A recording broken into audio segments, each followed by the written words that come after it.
IIT Bombay. We'll be giving a talk on algebraic complexity. Yeah, over to you. Okay. So today I'll talk on the closures of monotone algebraic classes and the variants of determinant. So mainly this talk is in two parts. So the first part is about the closures of monotone algebraic classes, which we will see at a greater detail. And the next is the variants of the determinant, which I'll just state the results depending on the type. So in the first part of the talk, I'll give some introduction and the preliminaries, which we will need to understand the monotone complexity classes and their closures. And the third part is we study a polynomial family, which we call a parameterized family, which is complete for complexity classes BBP and VN.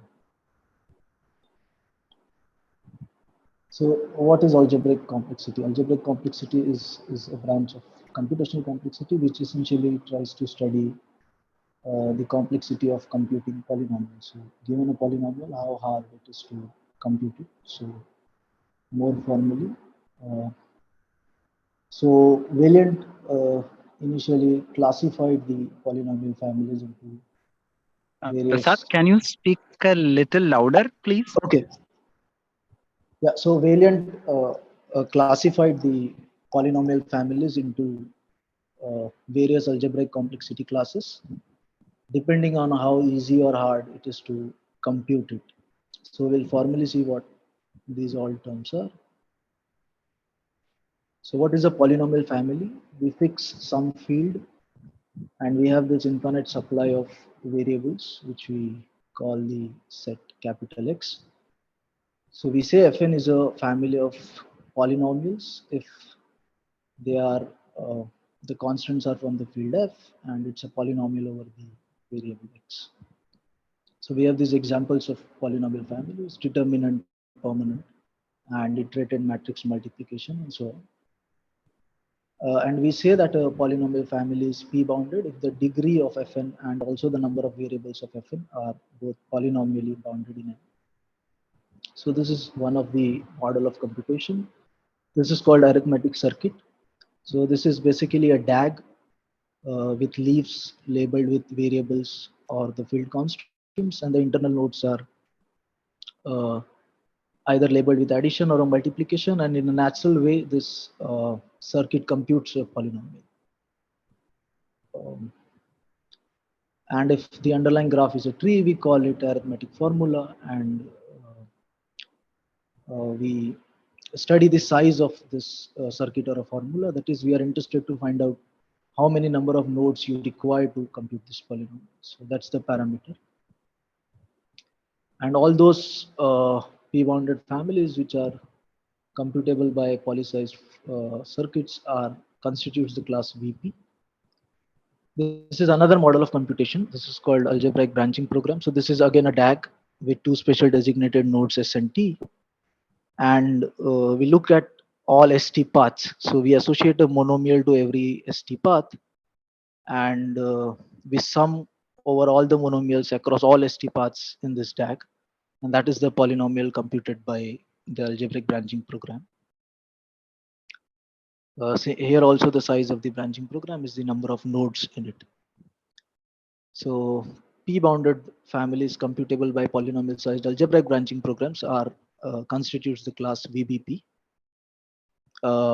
So these are the classical algebraic complexity classes VF, VBP, VP, and VNP. So we have not defined what VNP is, but it is all those polynomial families which are explicitly definable constitutes the class VNP.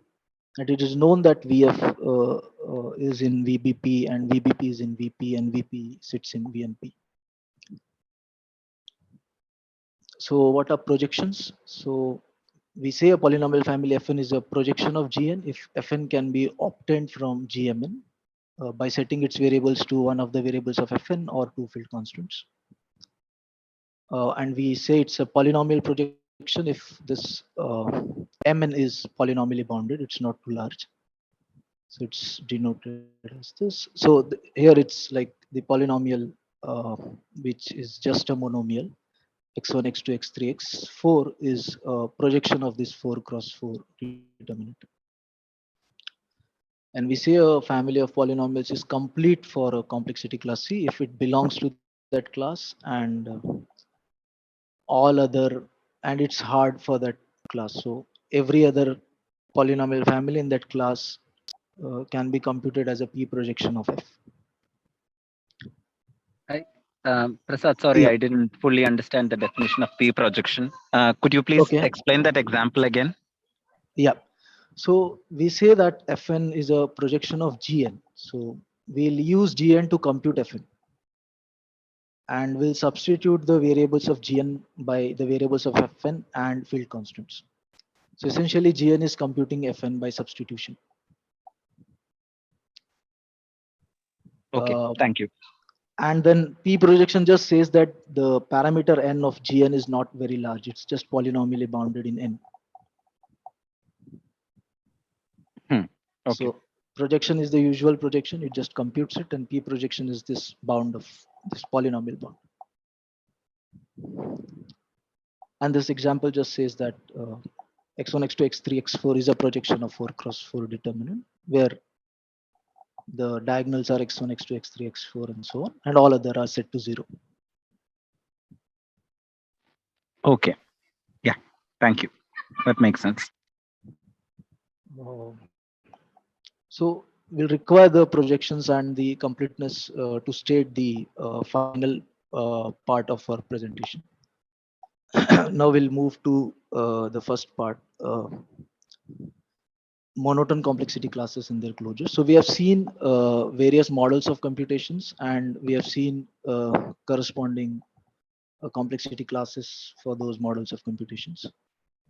So now we look at the monotone versions of those complexity classes. So now we'll fix our field to be the field of real numbers. You could also fix it to be rationals.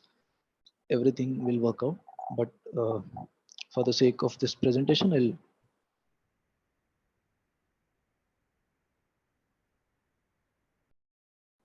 so we have seen what an algebraic circuit is. Now we'll talk about a monotone algebraic circuit. It's a circuit where all input constants which are coming from this field are all positive. So negatives are not allowed. Clearly, this circuit will compute a monotone polynomial. By monotone polynomial, I mean the polynomial where constants are all positive.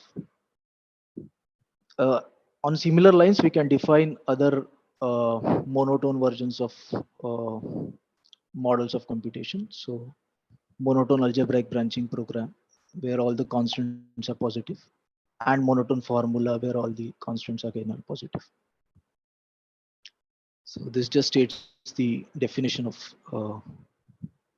monotone circuits. The corresponding classes are called monotone MVP, MVF, and MVBP. Now we'll look at closure of a complexity class.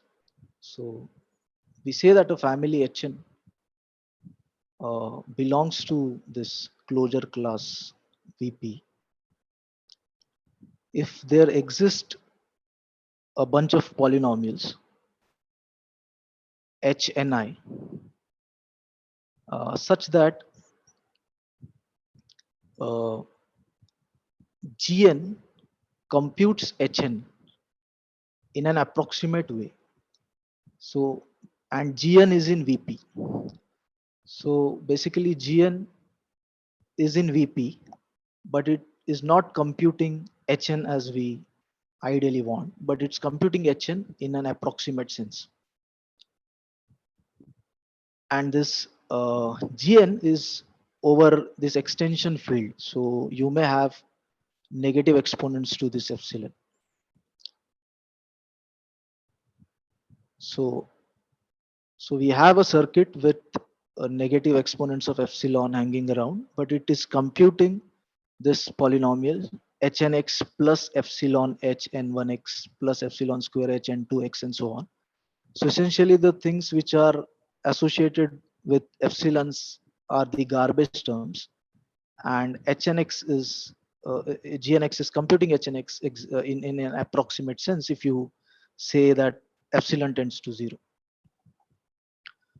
So vp is exactly vp bar is exactly like vp, but it talks about approximate computations instead of exact computations. And on similar lines, we can talk about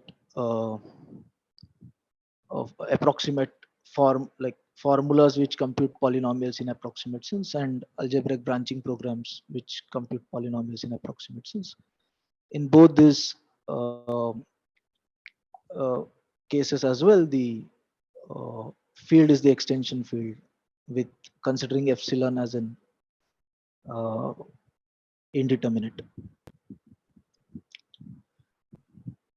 Now we'll talk about monotone border complexity. So we had already seen what border complexity is, but now we'll look at what monotone border complexity is. So we'll denote this as the ring of Laurent polynomials that are non-negative for all sufficiently small epsilon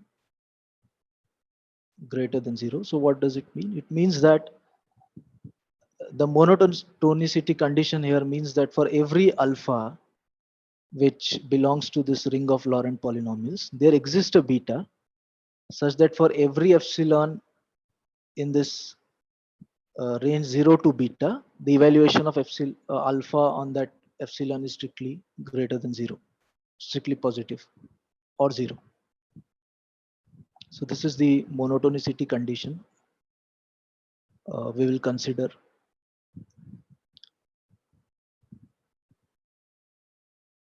Now family Hn is in monotone VP bar if the definition is very similar to what we have seen in the previous slide, but here it's all monotone. So again, there exists this list of polynomials h and I such that Gn is computing hnx in an approximate sense. But the input are either labeled by variables or polynomials from this ring of Laurent polynomials, and the ring of Laurent polynomials, everything is monotone in it. So just instead of saying that it's the extension field, we say that the labels are coming from this ring of Laurent polynomials. Then this Hn, we say it belongs to monotone VP bar. On similar lines, we can talk about monotone VF bar and monotone VBP bar. Yeah. So our main result is monotone VP and monotone VP bar are same. So similar result with respect to VBP, that is monotone VBP and monotone VBP bar are same is proved in uh, uh, there was a paper in CCC 2020 where they a part of the paper showed that monotone VBP and monotone VBP bar are equal. So our proof is essentially adaptation of their result, but we use their ideas for this instead of branching programs, we adapt it to circuits. So who are the authors on that paper? BIMPS. Blazer, Icon, Mayer, I think Meena Mahajan, Anurag Pandey, and Nitin Saurabh. Okay, thanks.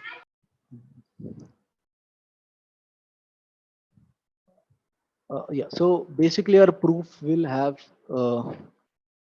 these three main steps.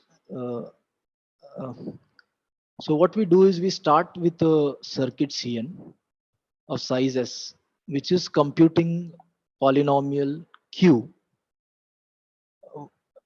which in turn is computing F0 in approximate sense. So Cn is computing F0, but in approximate way because there are these other garbage terms hanging around in Q. And in the circuit, you may have negative exponents to epsilon. So you may have positive exponents to epsilon or negative exponents to epsilon.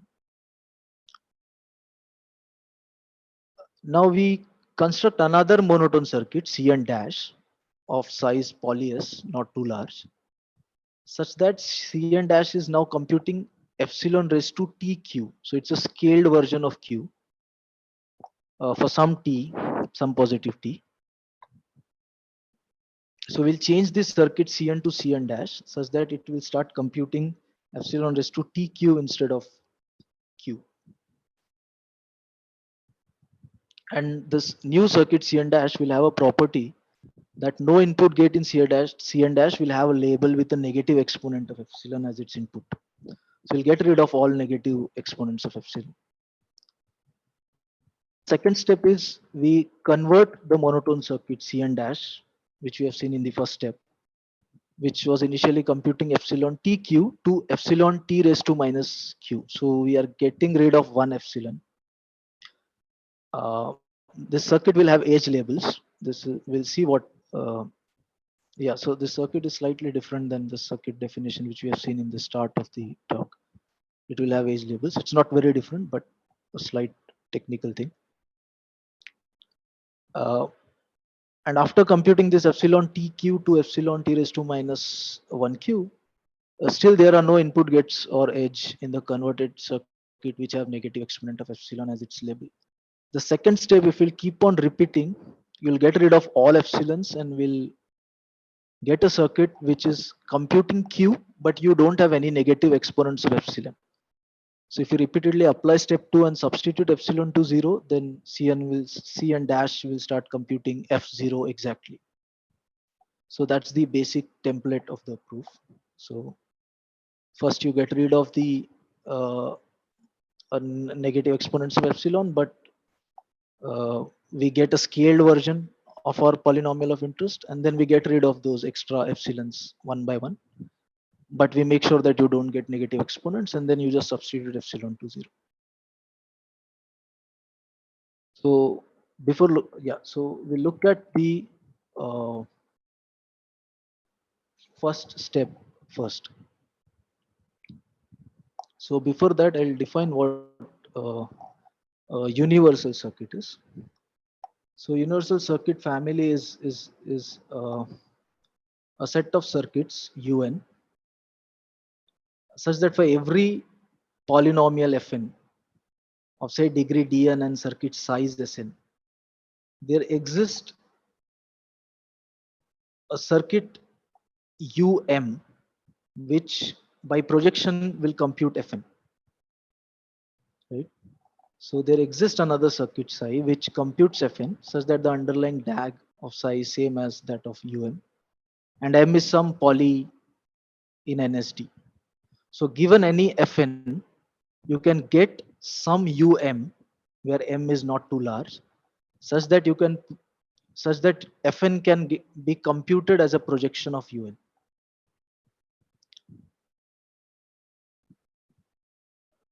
This universal circuit uh, can be converted into a more structured circuit family, which we call universal circuits in normal form. So this circuit Cn is a semi-bounded circuit. By semi-bounded, I mean the in degree of addition gate is unbounded, while the in degree of multiplication gate is 2. So you may have many children nodes feeding into an addition gate. They are not necessarily 2, but for a multiplication gate, they are 2. The circuit Cn is a multiplicatively disjoint circuit. So by multiplicatively disjoint circuit, I mean that if you take a multiplication gate and you look at these sub circuits rooted at its children gates, then those sub circuits are mutually disjoint with each other. There is no common node in it. Also, the circuit Cn is a layered circuit where layers are alternately labeled with plus and multiplication. So without loss of generality, we can assume that the root gate is say multiplication gate, then it's a layered thing with multiplication and then addition and multiplication and so on. And also the distance between the root node to every leaf node of the circuits here is the same. So it's a balanced kind of a circuit.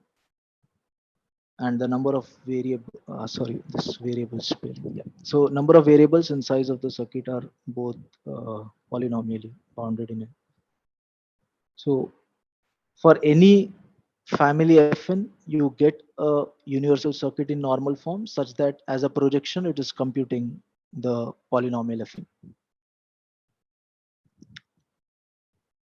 So for every circuit, you can define a parse tree. So uh, so we can define a parse tree of a circuit inductively. So if the size of a circuit is one, then just that circuit is its own parse tree.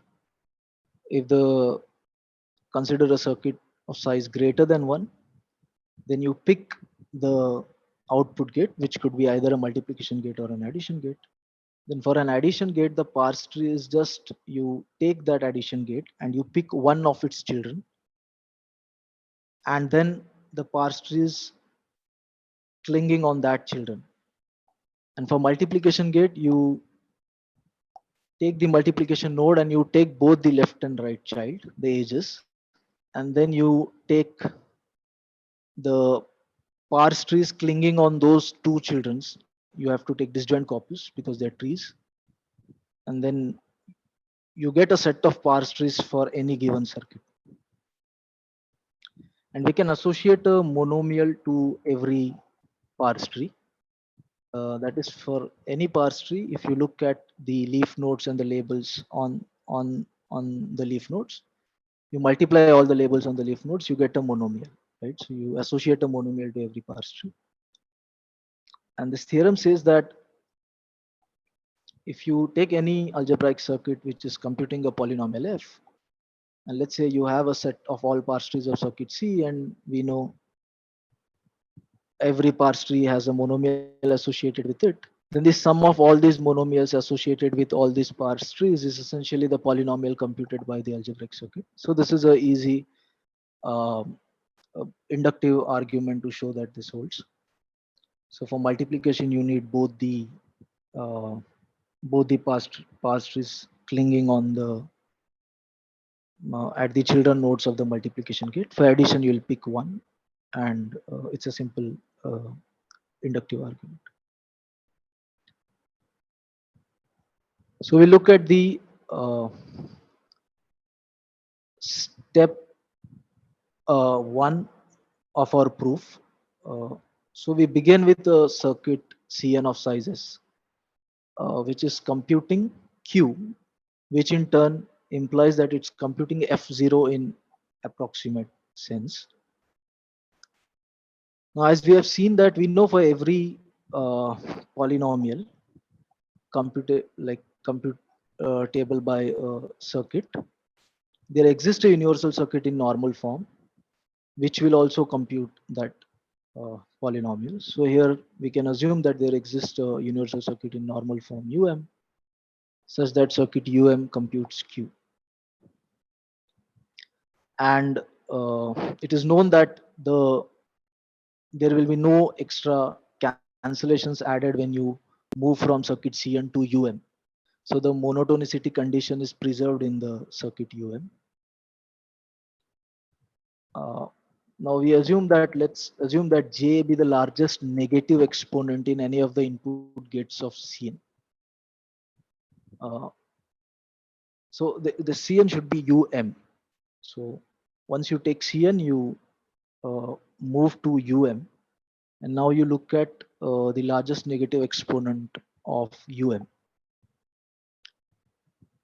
And we multiply the label of every input gate of circuit UM by epsilon raised to J, right? So J was the largest negative exponent. Then you multiply the label of every input gate of the circuit UM by epsilon raised to J. We call this new circuit Cn dash. So once we label this every input gate by epsilon raised to J, we don't have any negative exponents anymore in the circuit UM. So uh,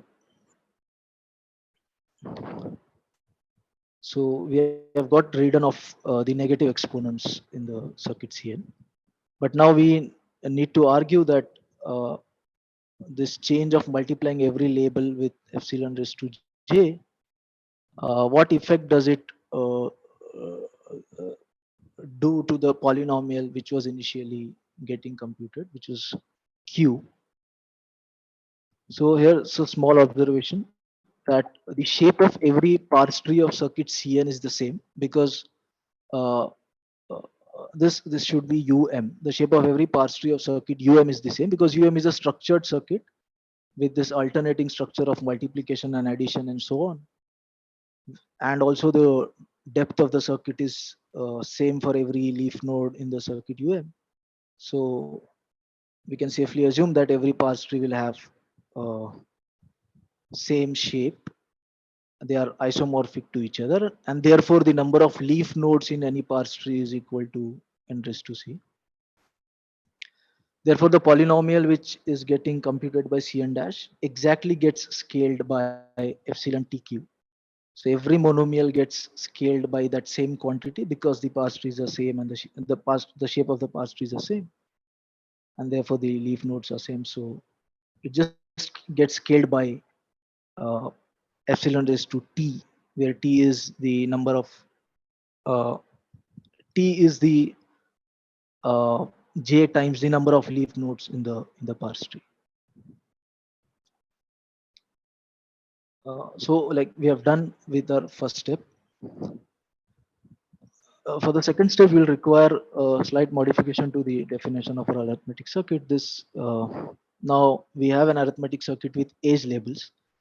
So it's exactly like the arithmetic circuit which we have seen before, but now your ages have a labeling which goes from the age set to variable set or the field constants. And the polynomial computed at any input gate is equal to the label of u. This is at the leaf nodes. And let PO denote the polynomial computed at node u. Then the polynomial computed at any computation gate u with operation OP, which could be either plus or multiply, with UL and UR as its children nodes, is equal to. So you take the polynomial computed at UL uh, into you look at the weight assigned to the age which goes from that children to the node u, and the operation with the polynomial computed at the right child into the weight of the age which goes from the right child to u. So this is how you interpret the computation of a polynomial for arithmetic circuits with age labels.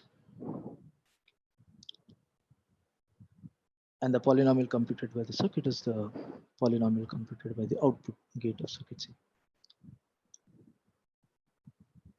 So since we are in this epsilon regime, I'll define for a given circuit what a good node and what a bad node is. So a node in any monotone circuit over um, uh, this ring of Laurent polynomials is called a good node if the polynomial fu computed at node u is divisible by epsilon.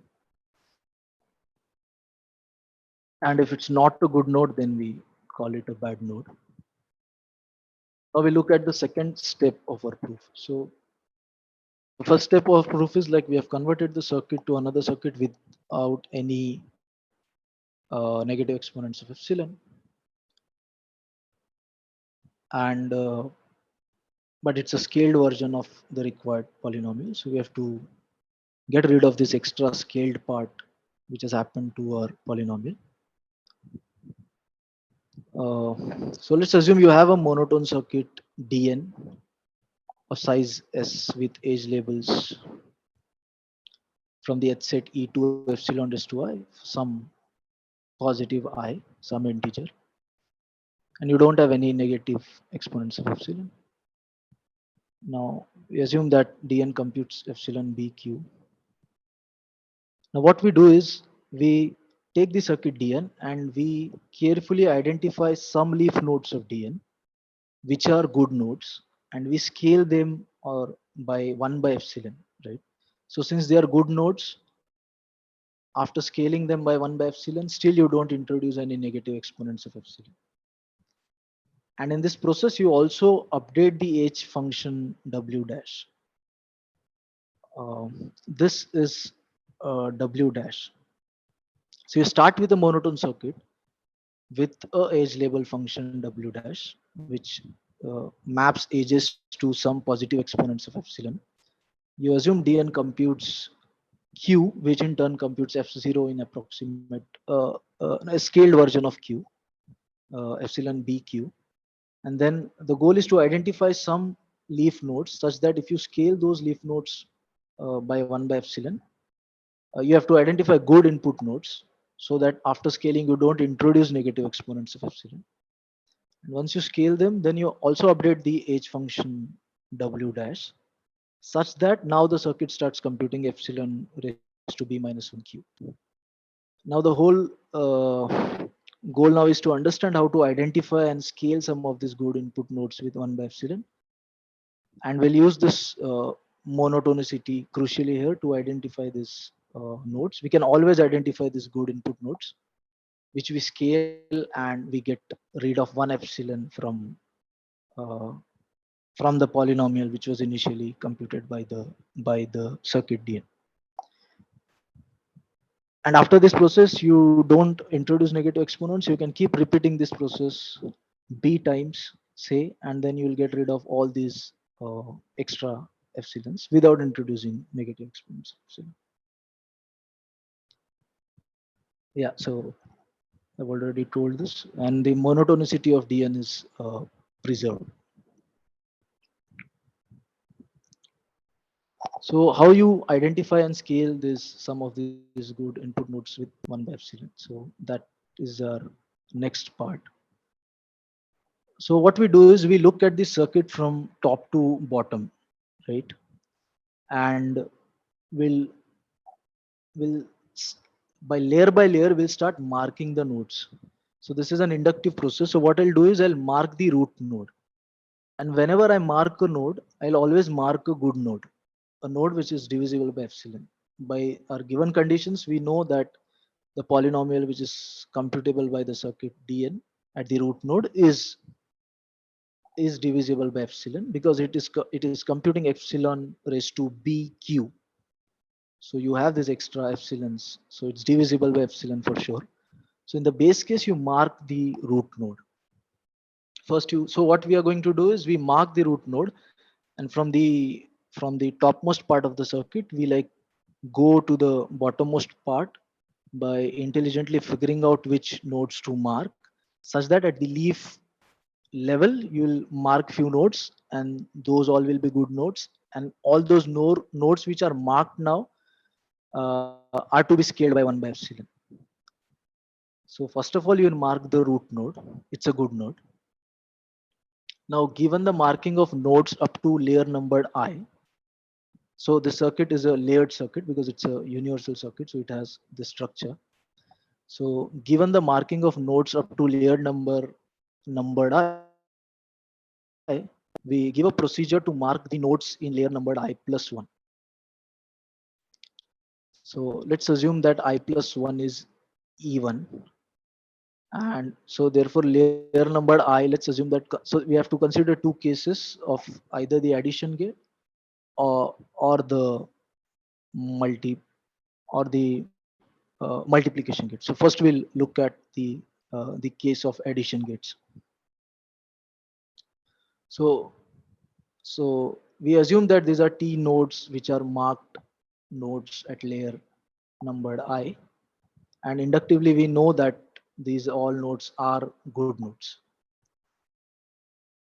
So we mark the root node and then say we are looking at the second uh, layer number 2 and so on. Yeah, so U1, U2, UT are all good nodes. Now for each U1, you have children nodes. So for U1, so for every J in T, you have this F of J children nodes. It's an addition gate, so you may have any number of children nodes. Now the condition of monotonicity of Dn. So we know that Dn is monotone, and we also know that Uj is a good node, right? So Uj is a good node. and uj1, j2, ujfj are its children node, and uj is a good node. So the polynomial computed at uj is divisible by epsilon. And since we are in this monotone regime, we know that either ujk is a good node, or the edge connecting ujk uj is labeled by some epsilon raised to b for some b greater than 1, so some positive beta. This is because if one of these things is not happening, that then there is a contradiction that the polynomial computed at uj, uh, the node uj is not a good node, right? Because if there is any term without epsilon, if it gets generated in this circuit, then it can't, you, there is no way to cancel that term. So if it is generating at, if it gets generated at some ujk, then it will contribute its part in the polynomial computed at uj. But we already know that uh, uj is a good node. So one of these things are guaranteed to happen. So now you need to do the scaling. So you want that the polynomials which are getting fed into this node uj, each of the polynomials which are getting computed at these children nodes get scaled by 1 by epsilon, so that the effect would be that the polynomial computed at uj is getting scaled by 1 by epsilon. So the scaling is done immediately by reducing the exponent of epsilon along the edge. So if the condition 1b is true, say you have, so it's either one a can happen or one b can happen or both can happen. So so you have to make sure that the polynomials which are getting fed into the node uj, each of this polynomial is getting scaled by 1 by epsilon. And the scaling is done immediately by reducing the exponent of epsilon along the edge, which in effect will make sure that the polynomial which gets fed via this edge is scaled by 1 by epsilon. Or another thing is, you postpone this idea of scaling by marking the child node. So either you immediately do it by changing the label along the edge, or you postpone this thing to the next layer by marking the appropriate child node. So we are marking the child node, saying that this child node at the end of our process should compute the polynomial which is scaled by 1 by epsilon, right? So this is for the addition gate. This is one of the case. Hey Prasad, I had a Yeah. quick question. Yes. So this step is non-deterministic or deterministic? It's Meaning, it could be non-deterministic as well. okay. So in case if you have both the things, like both conditions hold, you may Yes. pick one Arbitrarily. abruptly. Yeah, arbitrarily. You can do Okay. that. Thanks. One more question. Yeah. So the postponement to the next layer is done for the case 1A, is it? That's right. Okay, and the scaling is done for the edge for 1B. That's right. Okay, thank you. That's right. Yeah. Okay. So if you do the scaling, you don't mark because it's already done. And if you don't do the scaling, you have to remember that you have to make sure that the polynomial gets scaled by 1 by epsilon. So you mark the child node.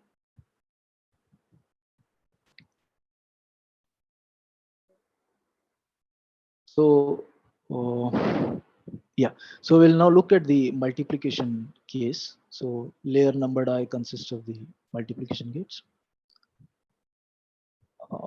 So again, let's assume that u1, u2, ut be the marked nodes of layer I. And one important thing to note here is that we always mark a node if it's a good node, because this invariant we have to keep, we have to make sure that it holds throughout the inductive process. So you have U1, U2, UT be the marked nodes of layer I. Inductively, we know that they are all good nodes because they are marked. So by marking, we are saying that it's a good node, and therefore we can expect that the polynomial, after scaled by 1 by epsilon, you don't introduce any negative exponents in the circuit. Now here you have exactly two children, left and right, for the multiplication gate. And we have seen that the circuit is a multiplicative disjoint circuit. So we know that the nodes UJL and UJ are always distinct. They are two different nodes. You don't have a single node and these two edges going to the multiplication gate from the same node. So that is guaranteed. Now, the property of the, similar to the case of addition, the property of the monotonicity of Dn will guarantee one of the following two cases.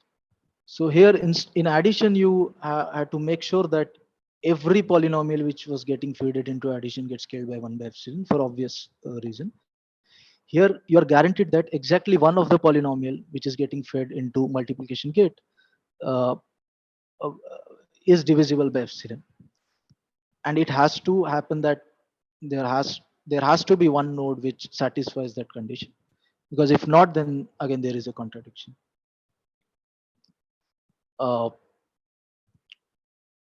and then there are these two cases depending on the age labels and whether the children nodes are good nodes or bad nodes. So it may happen that both left and right are not good nodes. Then there will exist at least one edge uh, from the edges which feed from left and right nodes to the node uj, which will be labeled by some positive exponent of epsilon. We can mark that edge, and the other case is both are, I mean exactly, at least one of them is a good node. It could be the case that both are good nodes. You arbitrarily fix one and call it z. Now the idea is that you have to scale either the polynomial which is fed via UJL or the polynomial which is fed via UJR by 1 by epsilon. Uh, Now here there is slight, uh, so scaling again can be done immediately by either reducing, increasing the exponent of epsilon appropriately along the edge between the child node and the multiplication gate, and or it's postponed to the next layer by marking the child node. Now here it's kind of an algorithmic process, because you uh, a node may have two parents at the layer above it. So it may happen that uh, you mark a node, and then uh, there is a possibility that you reduce the exponents more than once. So for that, you have to be a bit careful here, and you can algorithmically do this. Like you can uh, arrange the nodes at so the given nodes like u1, u2 up to uj or ut. You can arrange them, and algorithmically one by one you can process them, and it is easy to follow that you can always end up doing this either coloring or changing the w function such that uh, our goal is achieved. So you can always do that, but it's not as straightforward as in the case of addition, but it's not hard either. So you have to be a bit more algorithmic in the process, and then you can do it. So the last step is that. So once you do that, you reach to the leaf nodes. You look at the leaf nodes. You will mark some uh, good. You'll mark some good nodes, and then you just scale all of them by epsilon, and then inductively you could prove that the polynomial which was getting computed at the root node is scaled by 1 by epsilon. Uh, and this process you can keep on repeating. Uh, because anytime you're not changing, like you're not uh, disturbing the monotonicity of the circuit. If at all you're changing the labels, you're multiplying it with only positive. Uh, I mean, you are multiplying it with the epsilons, but they will evaluate all positive for all positive values. So the monotonicity will not get disturbed in this process. So we can just keep on doing this again and again, such that you get rid of all extra epsilons. And then you can substitute epsilon to 0. The circuit will start computing the polynomial exactly. Also, the circuit was an unbounded circuit, but then you can convert it to back to this bounded circuit where both addition gate and multiplication gate has in degree 2 and so on. So that is always doable. So yeah. So Prasad, we have, yeah, hello, can you hear me? yeah, yeah, I can. Yeah, I have a one question. So Yeah. when you are scaling down the edges, then the vertex that is connected to the edges to the lower layer, you are not marking that vertex, right? No, I'm not marking that vertex. So That's on right. that path, then the marking process is stopped, is it? Yes, marking process is stopped Okay, thanks. because that effect is already done on the edge, so you don't mark. Okay. You're right. Uh, so we have this other small corollaries uh, which are related to other complexity classes. So we also have monotone VF is equal to monotone VF bar. Uh, this is an immediate follow-up result from the result of Mahajan et al. Paper, monotone VBP and monotone VBP bar. So the main the proof idea in monotone VBP and monotone VBP bar also consists of these three steps, where they'll change the algebraic branching program. They'll relabel things such that the algebraic branching program will start computing now the scaled version and without any negative exponents. And similarly, as we have seen in our proof, they'll get rid of extra epsilons and then uh, they'll show that this VBP is computing the polynomial exactly. So for monotone VF, we can just consider the formula. There is a process to convert monotone uh, formula to an ABP, algebraic branching program. So you can always take a formula and convert it to algebraic branching program, and you apply their proof to that algebraic branching program. And in their proof, the structure of the algebraic branching program is not changed. So you don't add edges or remove edges. It's just about labeling and relabeling. So once you relabel things such that the algebraic branching program is computing our polynomial of interest exactly, you can come back from algebraic branching program to the formula. So formula to algebraic branching program, you apply their proof, and then you come back from algebraic branching program to formula because the structure of the branching program is not changed. So this is called series parallel graphs. So if you take a formula and you convert it to branching program, it is kind of a graph which is a series parallel graph, and it stays series parallel graph. So you can bring back series parallel graph to formula. So this is an immediate corollary which follows. Another thing is monotone VNP and monotone VNP bar. This is an immediate corollary of our result, monotone VP and monotone VP bar. So I'll not be talking much about this. So it essentially uses our result and few other things here and there, but it's easy to follow. So essentially, for all classical complexity classes in the monotone world, the approximations and the exact computations are same in power.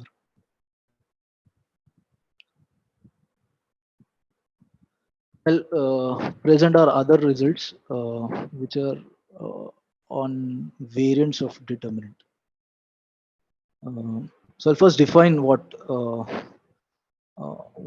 variants, what our variant is, and then I'll just state the results about it. So we will see the combinatorial cycle cover definition of a determinant. So what it says that you consider a complete directed graph on n vertices. You have n square edges, and every ij edge has a variable xij. Now you look at a cycle cover of this graph. So cycle cover is just a subgraph of graph Gn, which is union of cycles, such that every vertex of Gn participates in exactly one cycle. So that's the cycle cover. You can associate a monomial to every cycle cover. So you just look at all the edges which are participating in the cycle cover, you multiply all of them, you get the monomial associated with the cycle cover.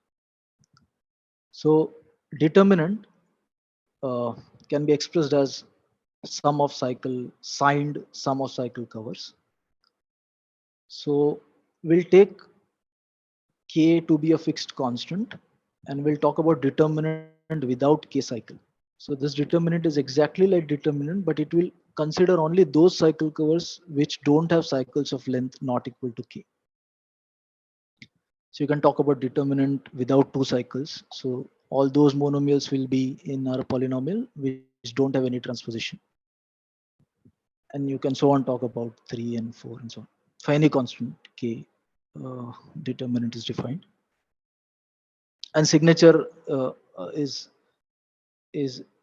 exactly the same as we have in the determinant case.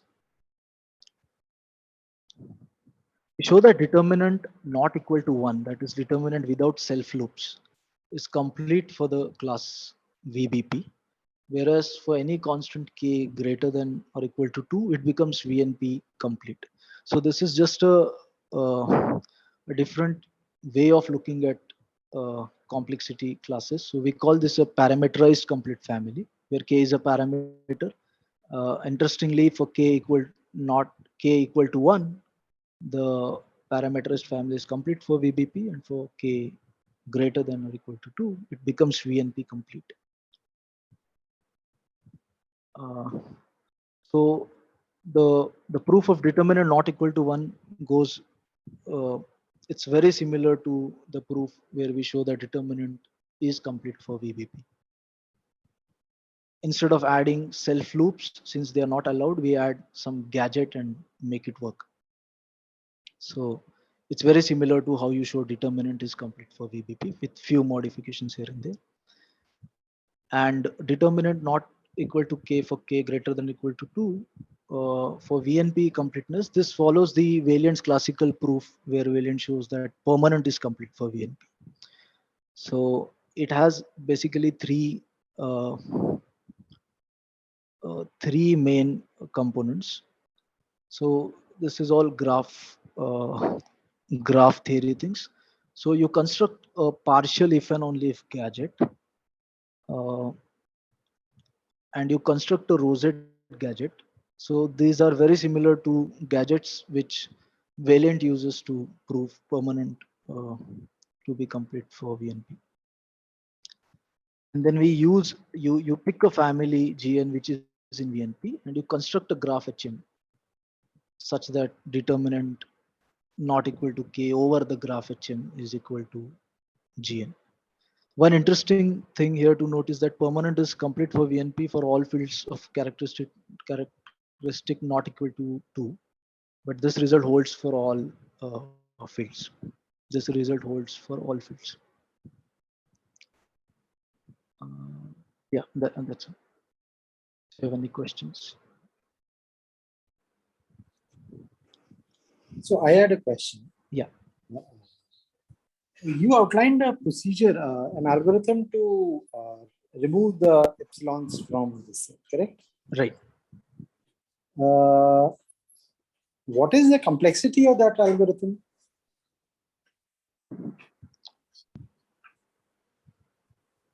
I mean, sequential is not very, would not be a very good question, but what about parallel complexity? Would it be in NC? So by complexity, we are just like marking nodes from. Sure, but you do it D times. Yeah. So Okay, so the exponent of this, the exponent epsilon raised to bq, Correct. you don't have any control over this b. Correct. So this b could be very large.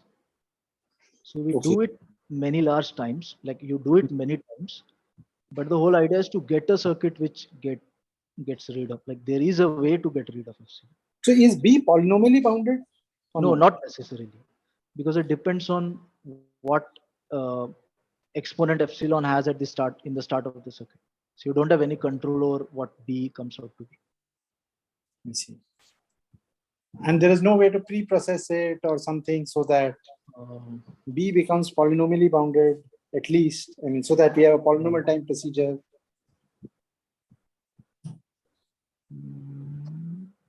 no, immediately I can't think of any pre-processing which will save. And is it necessary to do it one by one, one epsilon inverse at a time?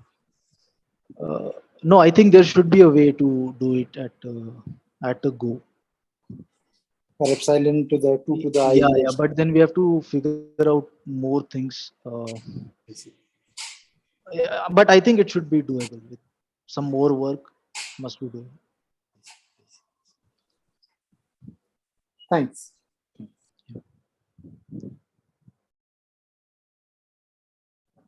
Prasad, it's nice Yes. talk. I have a question. Yeah. Sorry, just one comment about Samir's question. Like this epsilon power b, designing an algorithm, I don't know that how much it makes sense, because this is already an element of the function field f epsilon. So Right. And it's an algebraic complexity. So I don't think it makes much sense to design an algorithm on the running time of b. Yeah, it does not add much, but I Yeah. was saying that it could be done by some more work. So is this what problem I think is everywhere in border complexity. Yeah, yeah. I see. So I see. one question to Prasad. Yeah. So one of the things that historically very much useful in this monotone circuit or branching program of formula is that structure theorem. Like Right. monotone circuit has nice decomposition into product polynomials, for example. Right. So can you strengthen this result to say that this going into border sense even for the sum of product polynomial does not have much effect? I mean, it can also be debordered. Like you have debordered the monotone circuit, Right. and we know that monotone circuit has nice product polynomial decomposition. Right. But the converse is not necessarily true. There could be polynomial which has nice product decomposition but may not be computable by monotone circuit. Right. So can this be, you think it be strengthened that if we allow the product polynomial to operate over that f epsilon function field, then also you can remove and construct another set of product polynomial which perhaps does not involve epsilon. So then it will strengthen, it will go probably beyond the circuit. Just a curiosity. I think it's doable because it's probably doable, right? This method. Yeah, because you are not changing the structure anyway. So Right. I also think probably it says more than just talking about monotone circuit. So what you're saying will hold, I think. Probably it will work. Yeah. That should work for VVP and VF also. Corresponding Yes. structure. Yes.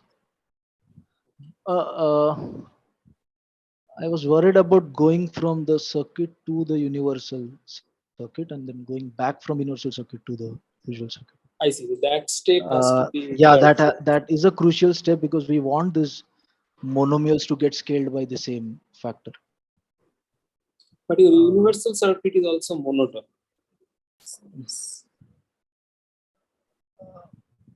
I was worried about the structural things.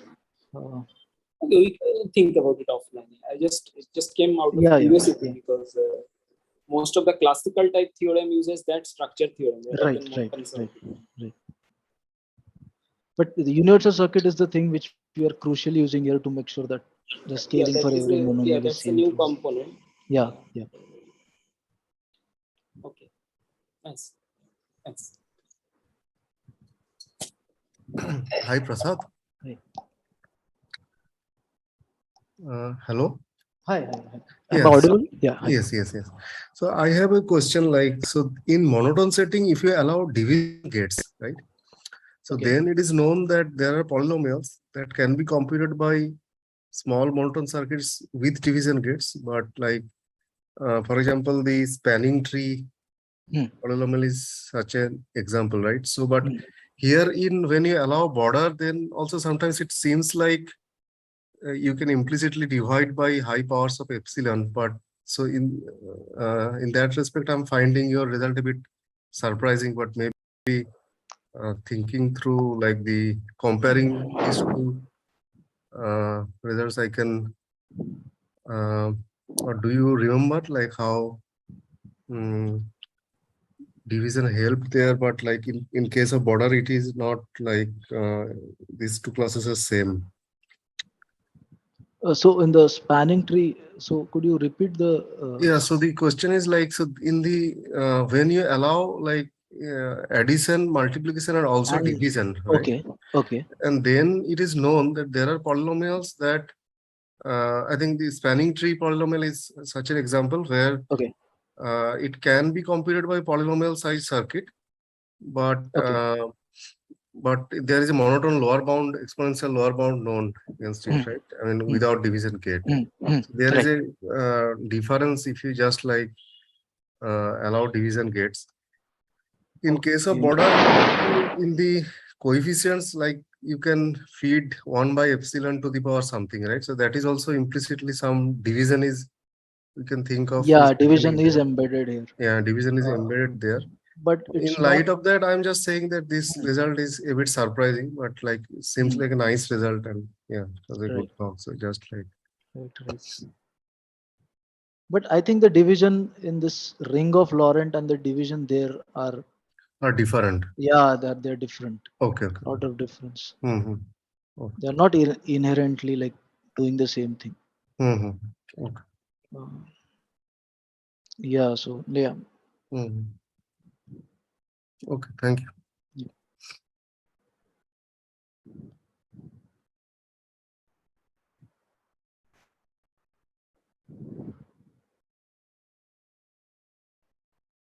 Yeah. If you like any more questions.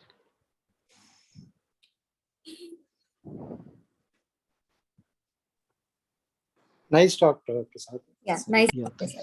Thank you. Thanks. Thank you.